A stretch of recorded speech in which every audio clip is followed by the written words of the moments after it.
Hace como 15 días vimos este tema de guardando el corazón.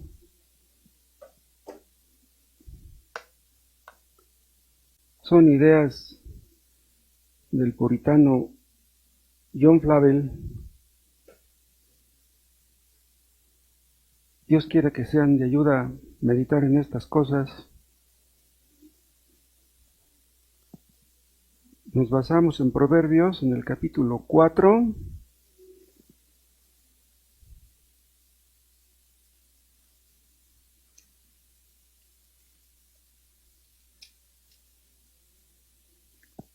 Proverbios 4:23. Sobre toda cosa guardada, guarda tu corazón. ¿Por qué? Porque de él mana la vida.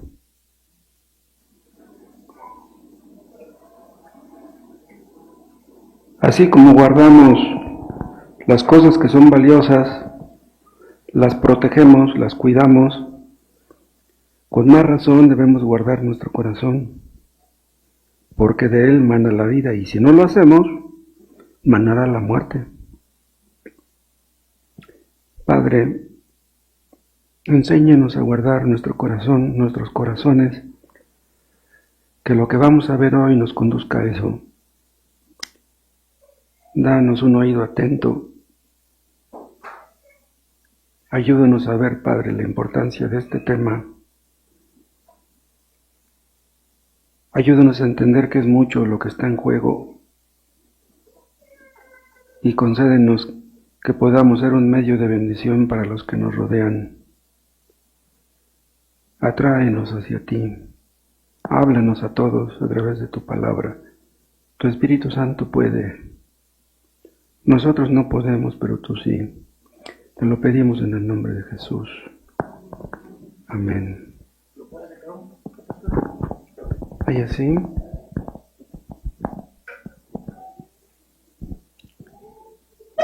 Quien dice estas palabras, que debemos guardar nuestro corazón, fue un hombre muy sabio.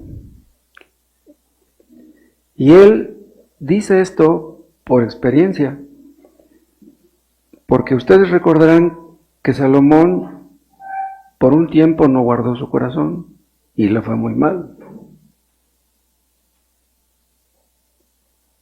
Si nosotros no guardamos nuestro corazón, nos irá mal. ¿Pero qué significa guardar el corazón? Lo vimos hace 15 días. Guardar el corazón habla de guardar el entendimiento, guardar la memoria, guardar la conciencia. Toda nuestra personalidad, nuestra parte espiritual, debemos guardar nuestra relación con Dios, nuestra comunión con Dios.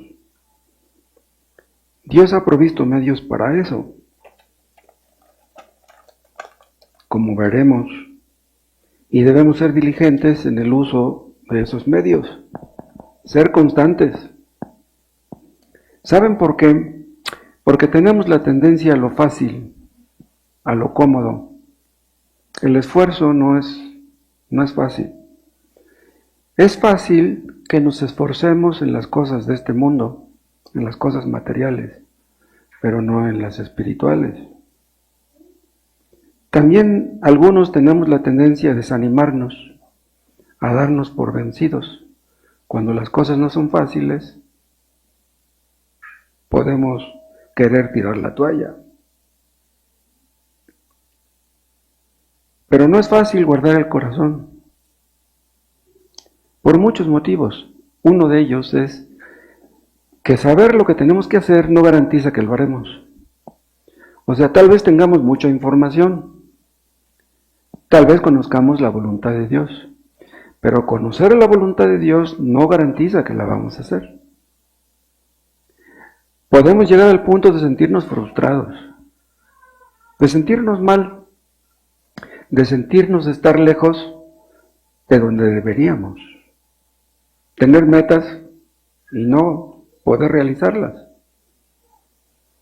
No basta con orar, hermanos. Orar es súper importante, pero no basta. Cristo dijo, velad y orad.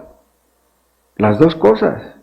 Si nada más oramos y no velamos, no vigilamos, entonces estamos en peligro.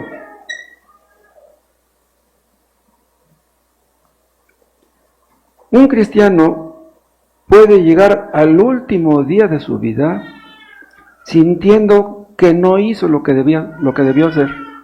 Qué tremendo es eso. Y no morir a gusto por lo mismo. Si yo hubiera hecho esto, ¿por qué no lo hice? Yo sabía que tenía que hacerlo.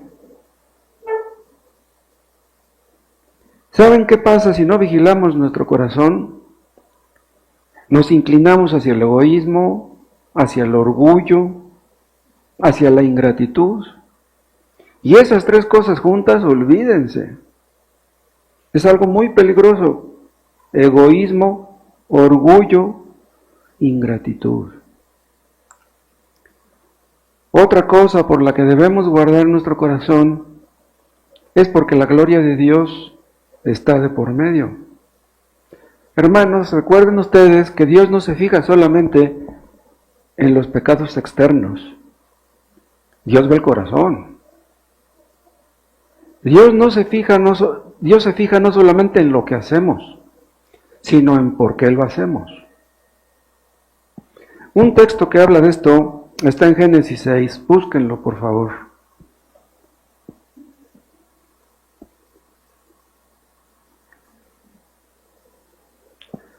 Este versículo que vamos a leer está escrito en el contexto del diluvio.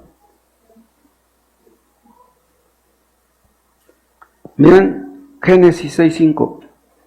Y vio Jehová que la maldad de los hombres era mucha en la tierra, y que todo designio de los pensamientos del corazón de ellos era de continuo solamente el mal. Vean, todo designio de los pensamientos del corazón de ellos era de continuo solamente el mal. Pero vean una cosa, aquí no estamos leyendo ni de asesinatos, ni de adulterios, ni de robos, ni de blasfemias. Aquí habla de los pensamientos del corazón.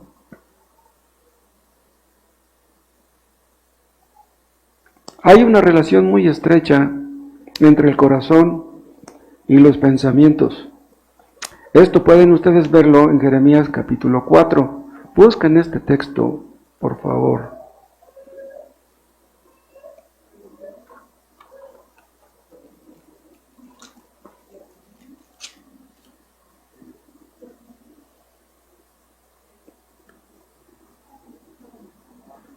Jeremías 4:14. Lava tu corazón de maldad, oh Jerusalén, para que seas salva.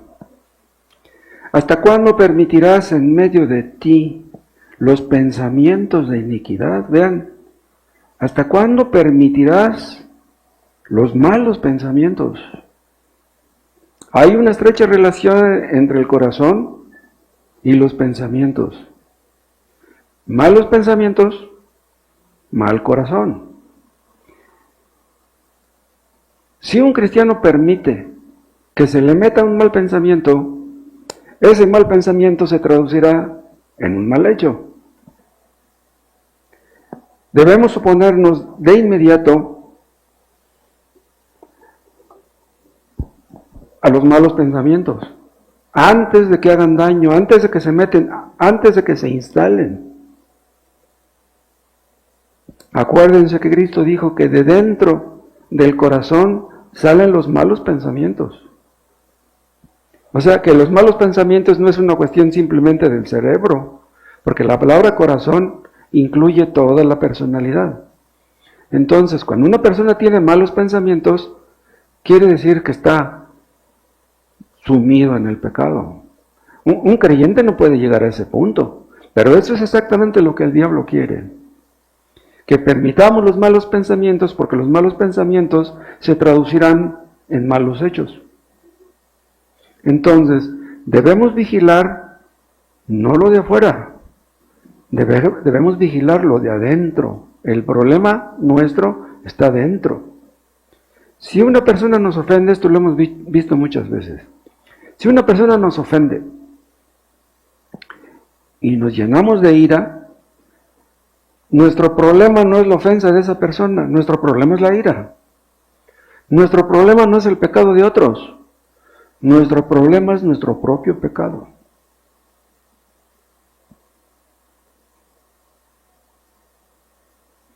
Vean ustedes un texto en Jeremías 4,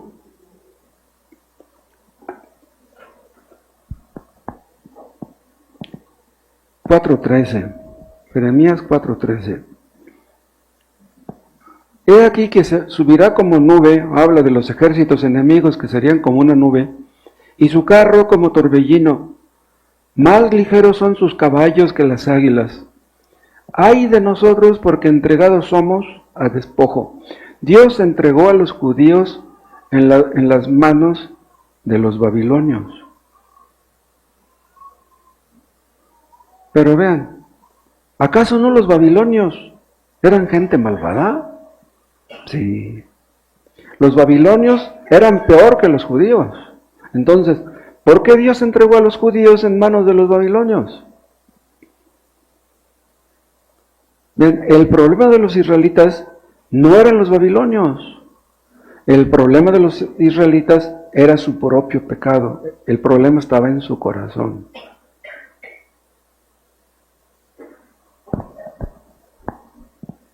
Nuestro problema nunca es con la maldad de otros, nunca. Nuestro problema siempre es contra nuestra propia maldad. Dios odia tanto la maldad del corazón que aborrece la maldad, que aborrece los sacrificios, que aborrece las ofrendas de todos aquellos que no vigilan su corazón. Eso está en Isaías 66.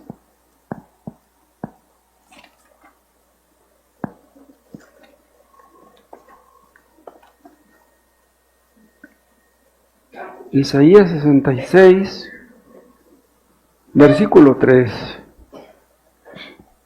El que sacrifica buey es como si matase a un hombre. Pero vean cómo es esto. Dios mandó que los bueyes fueran sacrificados. O sea que se supone que cuando los judíos sacrificaban un buey, estaban obedeciendo a Dios, porque Dios les dijo, Dios les ordenó hacer sacrificios. Entonces, ¿por qué dice aquí? El que sacrifica buey es como si matase un hombre. El que sacrifica oveja como si degollase un perro. El que hace ofrenda como si ofreciese sangre de cerdo. El que quema incienso como si bendijese a un ídolo. Dice, y porque escogieron sus propios caminos, y su alma amó sus abominaciones, también yo escogeré para ellos escarnios, y traeré sobre ellos lo que temieron, porque llamé y nadie respondió, hablé y no oyeron, sino que hicieron lo malo delante de mis ojos, y escogieron lo que me desagrada. Pero vean, es notable lo que está diciendo aquí el profeta. El problema no era que aquellos judíos sacrificaran ovejas, no era que sacrificaran animales. El problema de ellos era que no cuidaban su corazón, no vigilaban su corazón. Ahora, traduzcamos eso a estos tiempos. Si una persona viene al culto, vean, si una persona viene al culto y da una ofrenda, puede sentirse satisfecha por haber dado una ofrenda. Pero si esa persona no guarda su corazón, si esa persona anda en pecado, esa ofrenda que está dando, en lugar de ser agradable a Dios, es como si cometiera un asesinato. ¿Cómo? ¿Cómo está eso? Si está dando una ofrenda a una persona, ella piensa que lo está haciendo para agradar a Dios. Dios no se agrada de esa ofrenda. Dios ve la actitud de esa persona como si fuera un asesino. Vean lo que dice el versículo 3, 66:3. El que sacrifica buey es como si matase a un hombre. ¿Yo para qué quiero que sacrifiques esta ofrenda si tu corazón está lejos de mí? Si no me obedeces. Una persona no obedece a Dios por dar una ofrenda. ¿De qué sirve que dé una ofrenda si anda viviendo en pecado? ¿Vives en pecado? Mejor no des una ofrenda. Mejor no la des.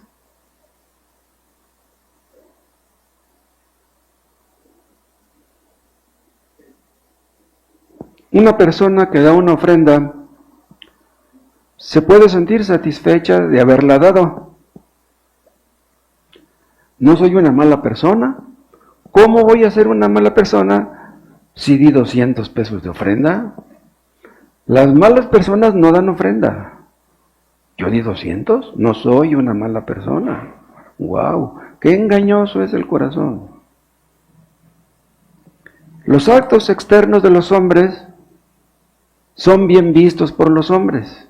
Los fariseos eran bien vistos por la gente, pero ellos buscaban eso. Ya tenían su recompensa. El hermano Tomás habla en algunas de sus predicaciones de aquellos que dan una ofrenda tocando la trompeta. O sea, yo voy a dar este dinero, pero quiero que sepan que yo di el dinero. Entonces, no estás dando el dinero para la gloria de Dios, estás dando el dinero para tu propia gloria. En algunas iglesias, los que más ofrenda dan son puestos como ejemplo. Miren, todos deberían de parecerse al hermano fulano. Miren, él dio 1,000 pesos de diezmo. Todos deberían ser como él.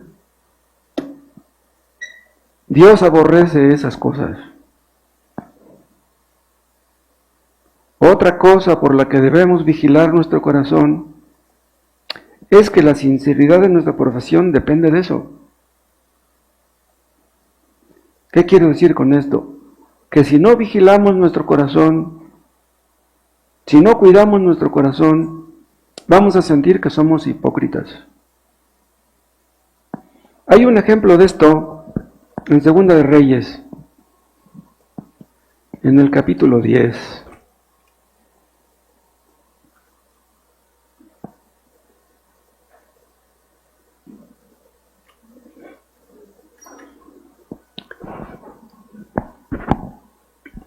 Segunda de Reyes 10, versículo 30.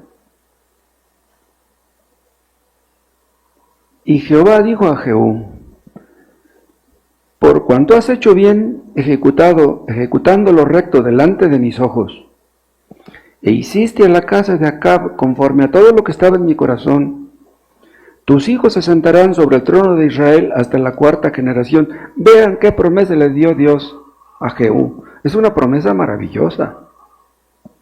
¿Qué fue lo que hizo Jehú? Mató a Acab y a los profetas de Baal. Exactamente lo que Dios le dijo. Dice: por cuanto has hecho bien ejecutando lo recto delante de mis ojos, e hiciste a la casa de Acab conforme a todo lo que estaba en mi corazón, tus hijos se sentarán sobre el trono de Israel hasta la 4ª generación. Pero vean el 31. Mas Jehú no cuidó de andar en la ley de Jehová Dios de Israel con todo su corazón. Ven, aquí estaba el problema. Con todo su corazón, dice, ni se apartó de los pecados de Jeroboam, el que había hecho pecar a Israel. En otras palabras, Jehú obedeció a medias. Ven, Dios no quiere eso. Dios quiere una obediencia absoluta. Dios quiere que le obedezcamos en todo. Le obedeceremos en unas cosas y no en otras. Y vean ustedes,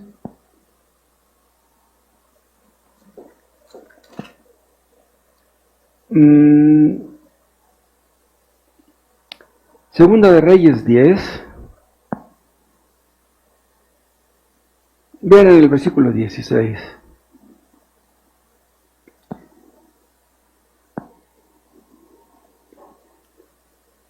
y le dijo, ven conmigo y verás mi celo por Jehová. Está hablando acá, está hablando Jehú. Vean, Jehú era un hombre, dice, que tenía celo por Jehová. Eso es lo que dice él. Dice, ven conmigo y verás mi celo por Jehová. Lo pusieron pues en su carro.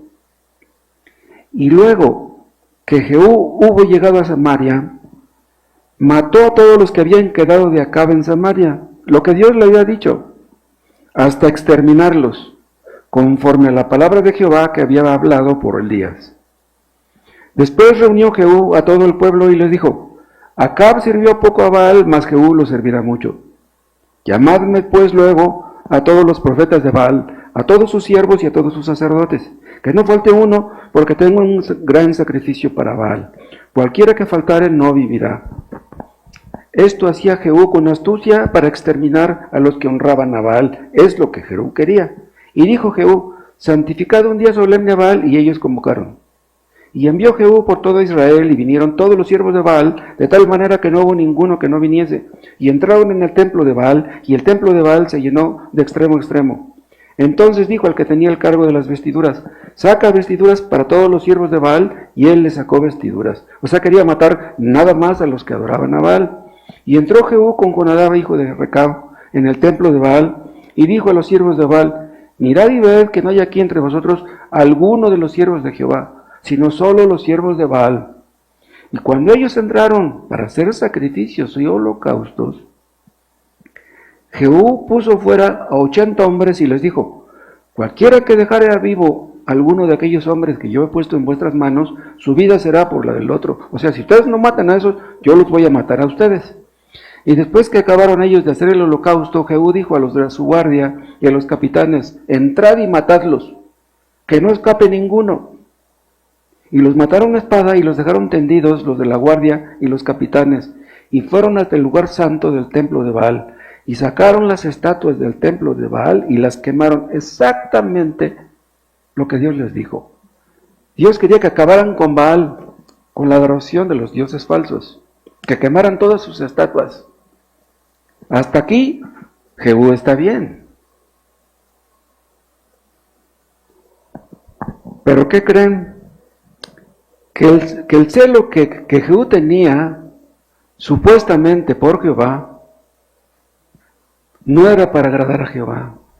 ¿Saben para agradar a quién era su celo? Para agradarlo a él mismo. Nacía de su ego. Dice en el 10:16, y le dijo, ven conmigo y verás mi celo por Jehová. Ahora vean, la promesa que Dios le dio, Dios estaba dispuesto a cumplirla. Dice, tus hijos se van a sentar en el trono, hasta la 4ª generación, te voy a bendecir a ti y a tus hijos. Ahora, vean ustedes el versículo 30. Mas Jehú no cuidó de andar en la ley de Jehová, Dios de Israel, con todo su corazón, ni se apartó de los pecados de Jeroboam, el que había hecho pecar a Israel. Vean, supuestamente todo lo que él hizo era para agradar a Dios, pero vean lo que está diciendo, no se apartó del pecado, no dejó su pecado, hizo lo que hicieron otros también antes de él. Ahora, si estamos leyendo que hizo las cosas que Dios le había dicho, que matara a fulanos y a sutanos, ¿por qué entonces Dios no cumplió la promesa que le había dado? Vean en el versículo 30. No, en el 31. Mas Jehová no cuidó de andar en la ley de Jehová, de Dios de Israel, con todo su corazón. ¿Saben qué implica esto? Que Jehú era una hipócrita. Si nosotros observamos algunos mandamientos, pero no otro, no alguno, supongamos que guardáramos 10 mandamientos, pero que pecáramos, que falláramos en 2 mandamientos. ¿En qué papel nos coloca eso? En el papel de hipócritas. Eso es exactamente lo que pasó con Jehú. Vean lo que dice el versículo 36.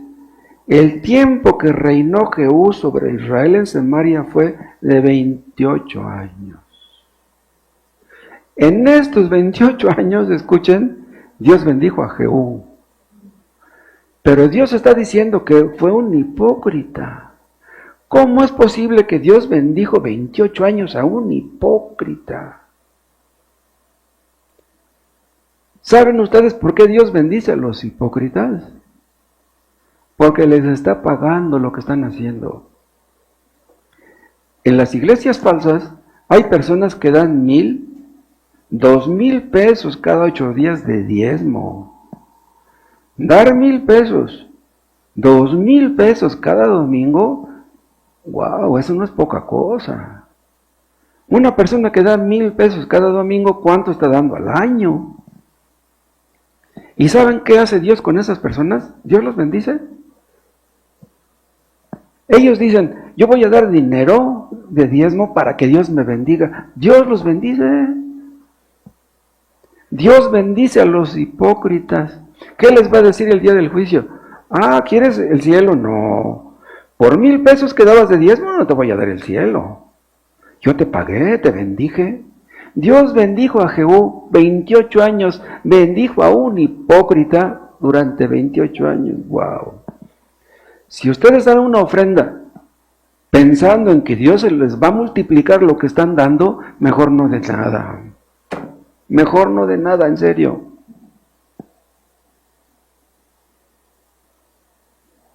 ¿Dios le pagó a Jehú por sus servicios? Pidámosle a Dios que nos dé un corazón sincero y que nos libre de toda hipocresía. Jehú pensaba que buscaba la gloria de Dios, pero buscaba la suya. ¿Se acuerdan de Simón el Mago? Simón el Mago parecía ser una persona sincera, tan sincera que lo bautizaron los apóstoles. Pero ya después de ser bautizados se demostró que había maldad en su corazón. ¿Y recuerdan en qué terminó todo? Terminó fuera de la iglesia primitiva. Es posible que una persona sea bautizada no debiendo serlo. Si después de que tú eres bautizado, te das cuenta que no has visto tu pecado como se debe, pídele a Dios que te perdone. Si antes de ser bautizado no viste tu pecado, que Dios te lo muestre después, pero que te lo muestre. Una persona puede escuchar la predicación y decir que le gustó. Pero el hecho de que a una persona le guste la predicación no quiere decir que su corazón sea recto delante de Dios. Dios ve el corazón. El asunto es que una predicación no te guste en sentido intelectual, en sentido mental. El asunto es que la predicación te aproveche y te apartes del pecado. Porque si no, ¿de qué sirve que te guste la predicación si de todos modos no dejas el pecado? Ven Ezequiel 33.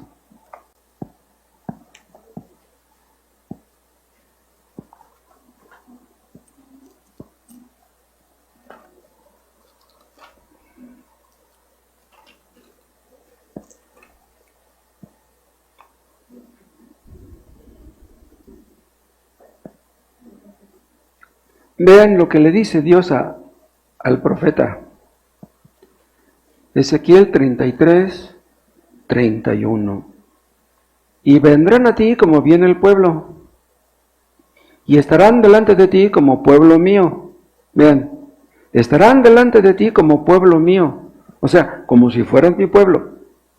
Y oirán tus palabras, pero vean lo que dice, y no las pondrán por obra. Sí, van a escuchar tus palabras y te van a decir que está bien lo que tú les dijiste. Dice, pero no las pondrán por obra. Antes hacen halagos con sus bocas, te dicen que estuvo muy buena la predicación. ¿Sí? Te hacen halagos con sus bocas y el corazón de ellos anda en pos de su avaricia. Una persona puede decir que la predicación estuvo muy buena y andar en la avaricia. Ama más el dinero que a Dios. No obedece a Dios. Esas personas que dan mucha ofrenda porque quieren quedar bien, entonces ¿Están demostrando avaricia con eso?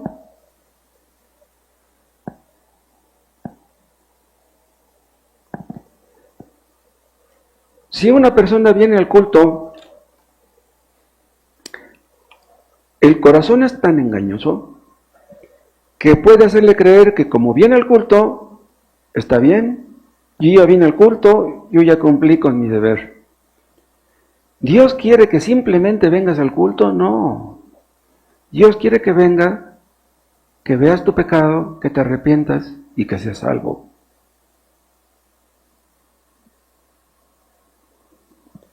Un cristiano viene al culto, pero está más o menos consciente del pecado que mora en él. La predicación le hace sentir mal, lo ubica, lo balconea, le hace ver que está mal. Eso es lo que le pedimos a Dios en oración. Antes de venir al culto le decimos a Dios, Dios, yo no estoy seguro de en qué estoy mal. Háblame a través de tu palabra, muéstrame en qué estoy mal. Corrígeme, endereza mis caminos, no quiero ofenderte. Si ustedes oran de esa manera, Dios les habla a través de su palabra. Cuando un cristiano se aparta del cumplimiento de su deber, se siente como un hipócrita. Un cristiano puede sentirse como un hipócrita, pero no es un hipócrita. Se supone que un cristiano no es un hipócrita. Podemos parecer hipócritas, pero una cosa es que lo parezcamos y otra cosa es que lo seamos. ¿Por qué nos sentimos como hipócritas? Vean, si ustedes oran superficialmente, 2-3 minutos. Si ustedes leen la Biblia superficialmente, 2-3 minutos, 5.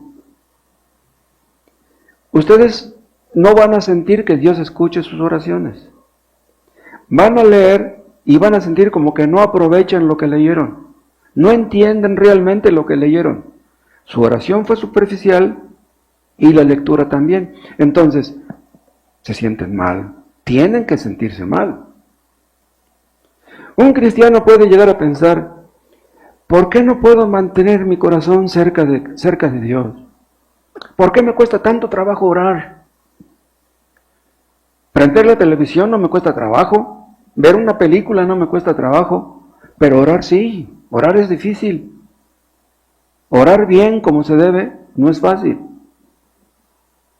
Podemos orar y leer la Biblia sin que nuestro corazón participe.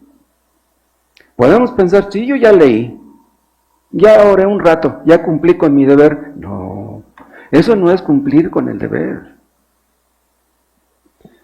Pero si un creyente se siente mal, porque está tratando de agradar a Dios, porque está tratando de hacer su voluntad y se siente mal, ¿quién hace que se sienta mal? ¿Quién es? No es el diablo. No es el diablo. Si tú te sientes mal porque crees que no oraste como se debe, si te sientes mal porque crees que no leíste como se debe o no has aprovechado lo que estás leyendo, el que hace que te sientas mal es el Espíritu Santo. Entonces, si tú te sientes mal, entonces no eres un hipócrita. Pero si todo lo que haces es superficial y te sientes bien por lo que hiciste, entonces tú eres un hipócrita. Si tú haces lo que puedes, por mantener tu corazón cerca de Dios, tú eres un creyente verdadero. Dios ve tu corazón. ¿Cuántas veces un cristiano ora y después de orar ya se va a acostar y se da cuenta, Señor, perdona mis oraciones? Mis oraciones no son como tú mereces, no son como deberían. Perdóname, Señor, mi oración tan superficial, tan fría. Oré, pero mi corazón estuvo lejos de ti. Cristo les dice a los fariseos, ustedes de labios me honran, pero su corazón lejos está de mí. Honramos de labios cuando estamos cantando. Estamos cantando una alabanza a Dios, pues estamos honrando a Dios con nuestros labios. Pero, ¿estamos honrando realmente a Dios? Si nuestros corazones están lejos de Dios, Dios no se fija en lo que dicen nuestros labios, Dios ve en nuestro corazón.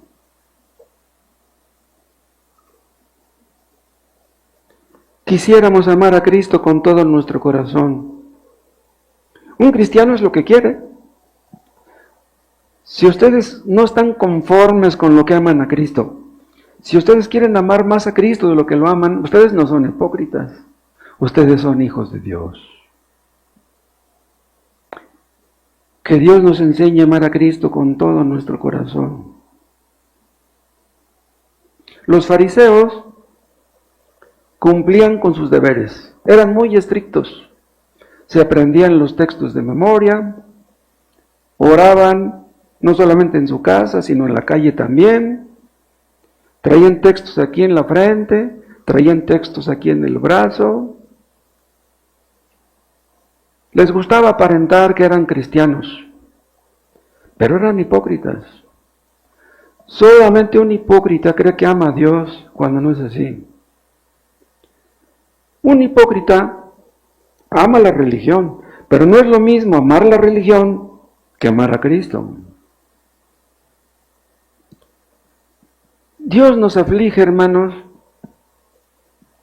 con diferentes propósitos, pero uno de los más comunes, ¿saben cuál es? ¿Saben ustedes por qué Dios nos aflige? Para mantenernos humildes. A Dios no le gusta la soberbia, a Dios no le gusta el orgullo. Cuando Dios nos aflige, nos ubica. Hay ocasiones en que tratamos de orar, esto lo he dicho muchas veces, pero no podemos concentrarnos. ¿Por qué no podemos concentrarnos en las cosas santas? ¿Por qué nuestra mente divaga? Dios acusó a Israel, dice, su mente divaga de corazón. Dice, pueblo es que divaga de corazón.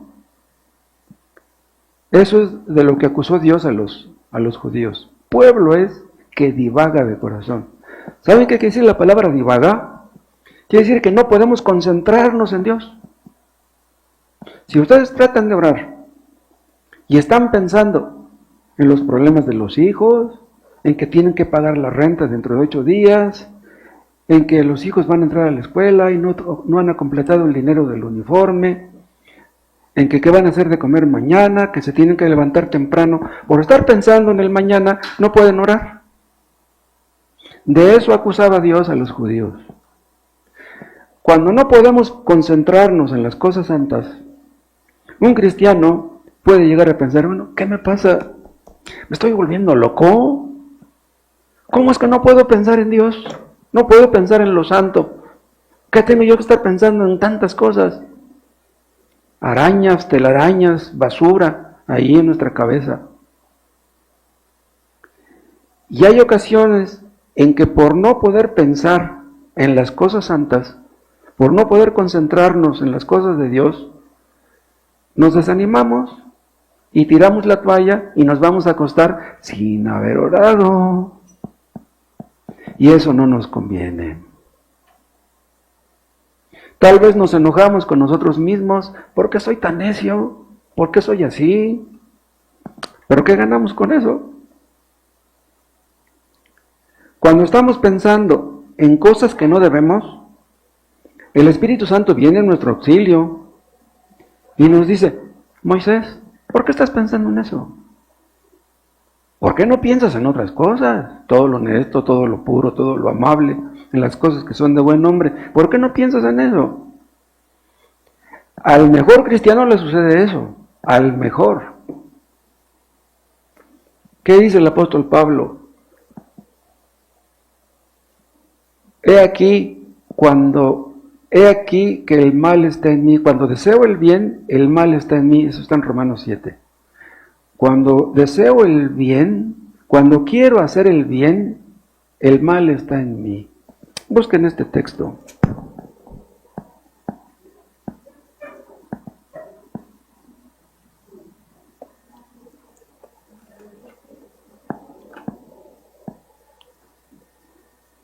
Romanos 7:21. Romanos 7:21. Así que, Así que queriendo yo hacer el bien, vean, aquí está hablando Pablo en primera persona. Aquí no está hablando de otros creyentes, no, está hablando de él, dice. Así que, queriendo yo hacer el bien, hallo esta ley, que el mal está en mí. Esto se aplica a la oración. Queriendo yo orar, veo que hay una ley, que el mal está en mí. Yo debiera orar con alegría. Al orar me estoy acercando a mi Padre, me estoy acercando al que me ama, al que derramó su sangre por mí, pues debiera acercarme con gozo, pero no es así. Nos acercamos a la oración con pesadez, como que nos cuesta trabajo. Hay dentro de nosotros algo que se opone a la oración. ¿Qué es el pecado? Y eso lo está diciendo un apóstol. Si el apóstol Pablo reconoce que hay mal en él, ¿quién dirá otra cosa, algo diferente?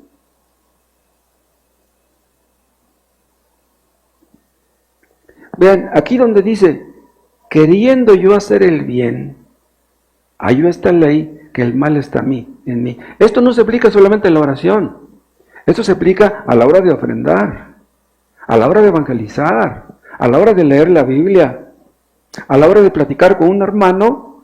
Nos damos cuenta que hay mal en nosotros. Es más fácil hablar de fútbol, y sobre todo en estos días, que hablar de la palabra de Dios.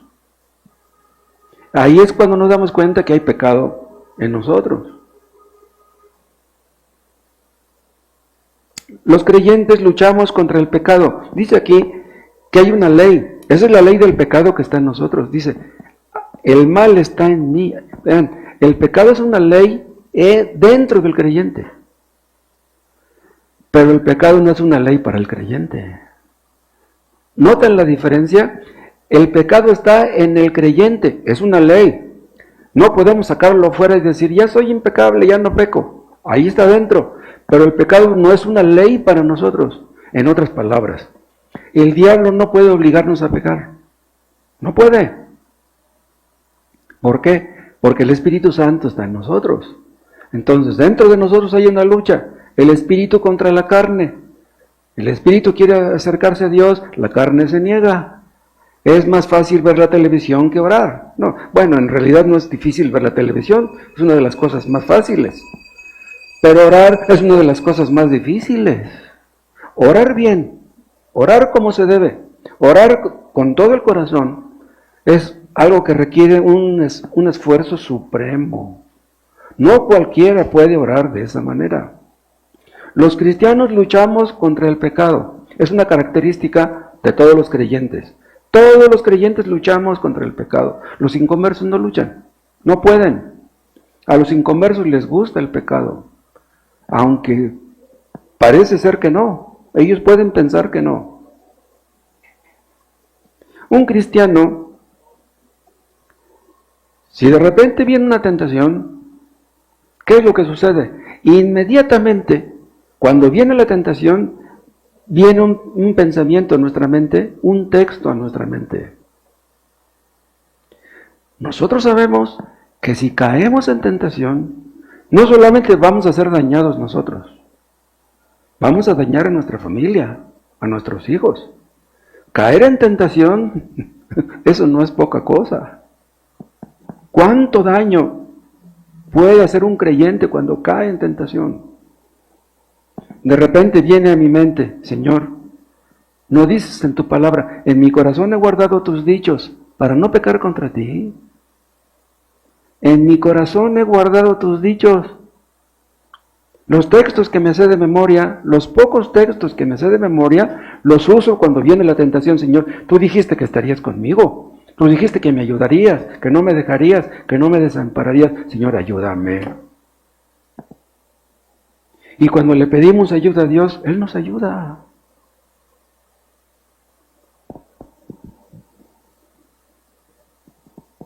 El Espíritu Santo viene en nuestro auxilio. En el momento que somos tentados, ¿saben qué es lo que hace el Espíritu Santo? Como que prende dentro de nosotros una luz roja. Mucho cuidado, Moisés. Ten cuidado. Hay inconversos que tienen muy buena memoria, que se aprenden textos de memoria. Pero ¿quieren que les diga una cosa? Esos textos que los inconversos aprenden de memoria no les sirven de nada.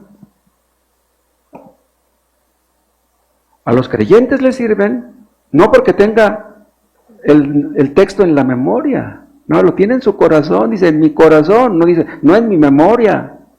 ¿De qué sirve que lo tengas en la memoria si no tienes el texto en el corazón? ¿Se acuerdan de cuando Pablo dijo ahí en Romanos 7, ¿quién me librará de este cuerpo de muerte? ¿Qué dice el siguiente versículo? Gracias doy a Jesucristo. O sea, inmediatamente cuando Pablo dice, ¿quién me librará de este cuerpo de muerte? Inmediatamente está la respuesta, gracias doy por Jesucristo, Señor nuestro. O sea, un cristiano tiene el remedio a la mano. El cristiano tiene el remedio a la mano siempre. O por decirlo de esta manera, aunque el pecado está cerca, porque no cabe duda de que está cerca, Cristo está más cerca. ¿Por qué está más cerca? Vean, el pecado mora en nosotros, pero el Espíritu Santo también. ¿Y quién puede más? Pues ya sabemos. Mientras el Espíritu Santo permanezca en nosotros, no nos dejará ser tentados más de lo que podamos soportar. No lo permitirá. La carne lucha contra el Espíritu lucha contra la carne, pero ya sabemos quién va a ganar. Hermanos, ¿se sienten ustedes humillados por la maldad que hay en su corazón? ¿Se sienten miserables en la lucha contra el pecado? Esa es una buena seña, así debe ser. Vean ustedes el caso de Ezequías. En 2 de Crónicas, en el capítulo 32, podemos leer acerca de Ezequías.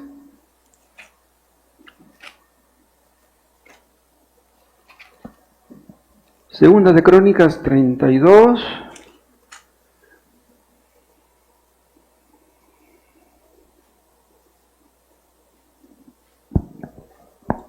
(32:24). En aquel tiempo, Ezequías se enfermó de muerte y oró a Jehová, quien le respondió y le dio una señal. Aquí no habla de qué clase de señal, eso está en otra parte. ¿Se acuerdan qué señal fue? Que Dios hizo que retrocediera el sol unos cuantos grados, ¿se acuerdan? Fue una señal increíble. Alargó su vida 15 años más. Dice, oró a Jehová, quien le respondió y le dio una señal. Pero vean el 25. O sea, aquí donde dice que le dio una señal, quiere decir que no nada más le respondió,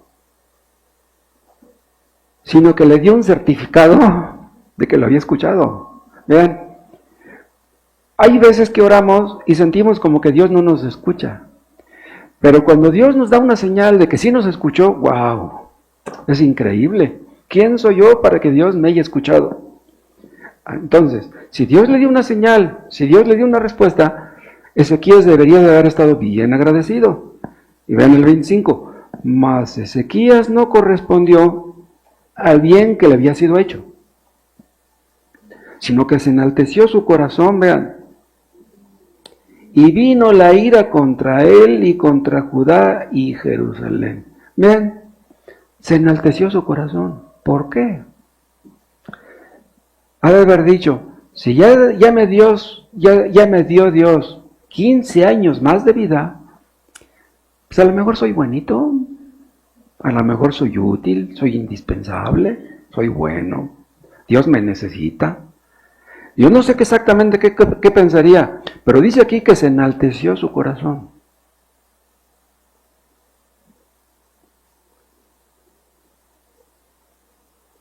Pero vean lo que dice el 26. Pero Ezequías, después de haberse enaltecido su corazón, se humilló. Vean, o sea, se le prendió el foco. O sea, se dio cuenta que no estaba bien lo que había hecho, dice, y los moradores de Jerusalén, y no vino sobre ellos la ira de Jehová en los días de Ezequías. ¿Ven? Ya estaba listo el castigo, pero como se humilló, ya Dios no lo castigó. Es increíble lo que pasó con Ezequías. Hermanos, Si nosotros nos llenamos de soberbia, eso a Dios no le gusta. Hermanos, ¿merecemos las bendiciones que tenemos? ¿Merecemos que Dios nos responda a nuestras oraciones? ¿Nos responde porque somos buenos?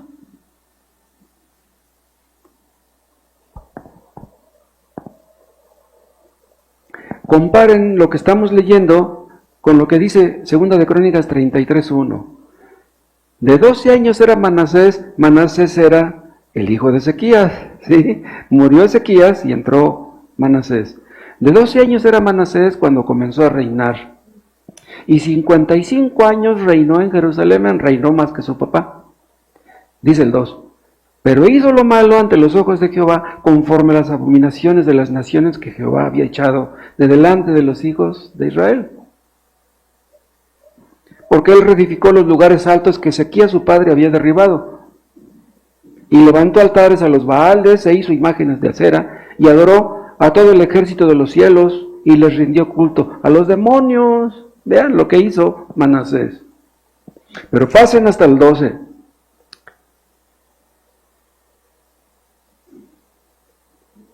Dice el 11, por lo cual Jehová trajo contra ellos los generales del ejército del rey de los asirios, los cuales aprisionaron con grillos a Manasés, Manasés el hijo de Ezequías. Dice, y atado con cadenas lo llevaron a Babilonia. Vean, ¿qué pasó con Manasés? A Manasés le pasó exactamente lo mismo que a su papá. Su papá se ensoberbeció y entonces la ira de Dios vino sobre él. Pero después se humilló, después de que se ensoberbeció, se humilló. Y exactamente lo mismo pasó con su hijo. Vean, los pecados de los padres heredados por los hijos.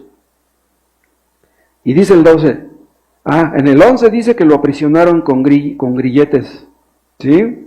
Lo ataron con cadenas y lo llevaron a Babilonia, dice el final del 11.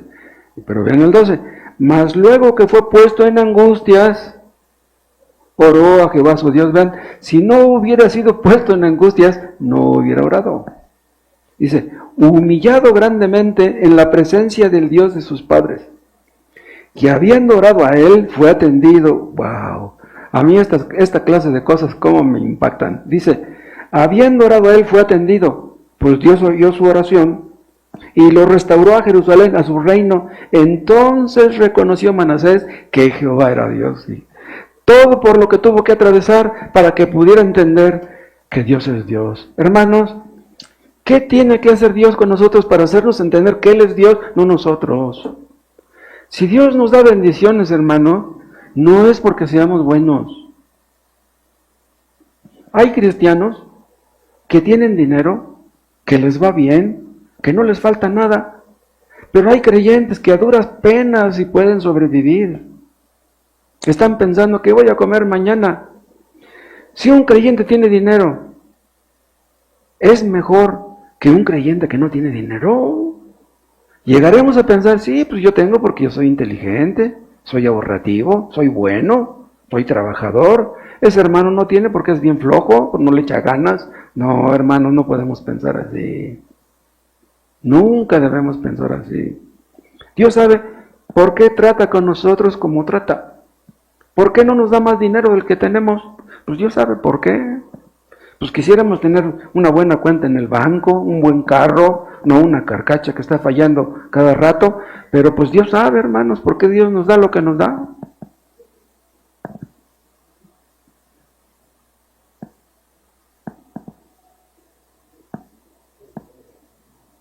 Dios nos humilla, hermanos. Humilló a Ezequías. Dios humilló a Manasés. Y Dios humilla a todos los que se llenan de soberbia.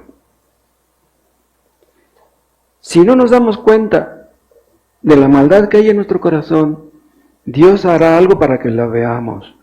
Si estamos conscientes de la maldad que hay en nuestro corazón y nos humillamos, Dios no nos va a apretar las tuercas. ¿Por qué tendría Dios que estarnoslas apretando? Si nos humillamos viendo el pecado que hay en nuestro corazón, esa es una buena seña. Esa es una evidencia de que tú no eres un hipócrita, sino de que tú eres un hijo de Dios. ¿Saben por qué se llenó de soberbia Ezequías? Porque él hizo grandes cosas para Dios. Entonces lean toda la historia de la vida de Ezequías Él hizo grandes cosas. Un cristiano que hace grandes cosas para Dios, yo a veces pienso en el hermano Tomás. El hermano Tomás ha hecho grandes cosas para Dios. Él es un hombre de fe. Él se mete por aquí, por acá, por acá, por acá. Él busca la forma de agradar a Dios. Así debe ser siempre. Pero yo digo, todo lo que el hermano Tomás ha hecho puede conducirlo a llenarse de soberbia. Ningún mexicano hace lo que yo hago. Yo trabajo más que los mexicanos, soy mejor que los mexicanos. ¡Wow! Imagínense que el hermano Tomás pensara así. Debemos orar por el hermano Tomás, para que no se llene de soberbia, porque tiene motivos para llenarse de soberbia, porque ha servido a Dios mucho. Nosotros en comparación, pues ni la cuarta parte hemos hecho de lo que Él ha hecho. Que Dios nos libre de la soberbia, hermanos. El pecado siempre busca ganar ventaja sobre nosotros, siempre. Debemos cerrarle la puerta al inicio de sus insinuaciones. Guerra contra los malos pensamientos, guerra contra todo pecado. Guardemos nuestro corazón en Cristo. Pongamos nuestros ojos en Cristo, nuestros afectos. Él es nuestro gozo. Cristo es nuestra alegría, nuestra satisfacción. Él es el que llena nuestras almas. Él es lo mejor, el bien supremo, el bien máximo. No permitamos, hermanos, que nuestros corazones se alejen de Dios. Nos acostumbramos, así como nos acostumbramos a acercarnos a Dios, podemos acostumbrarnos a alejarnos de Dios. Ustedes, los que no le han entregado su corazón a Cristo, háganlo. No se conformen con dar una ofrenda, no se conformen con venir a Cristo, con venir al culto. Vengan a Cristo. Entréguenle su corazón a Cristo, su mente, sus emociones, su voluntad. Dios no quiere con que simplemente vengan al culto. Dios quiere que se entreguen a Cristo. Y entonces guardarán su corazón en Cristo y Dios les ayudará. Que Dios nos ayude a todos, hermanos. Continuaremos con este mismo tema. Te damos gracias, Padre Celestial, por tu palabra. Que sea de bendición para todos. Oh Dios, este es un trabajo pesado, pero ayúdanos, Dios, a mantener nuestros corazones cerca de Cristo, a comprender que Él es lo mejor. Y no permitas, Padre, que nuestros corazones se endurezcan, ni que se aparten de ti. Ayuda a los inconversos que están aquí, Padre, para que puedan valorar a Cristo por encima de todas las cosas, para que se entreguen a Él, para que te obedezcan, para que sean salvos. Te lo pedimos en el nombre de Jesús. Amén.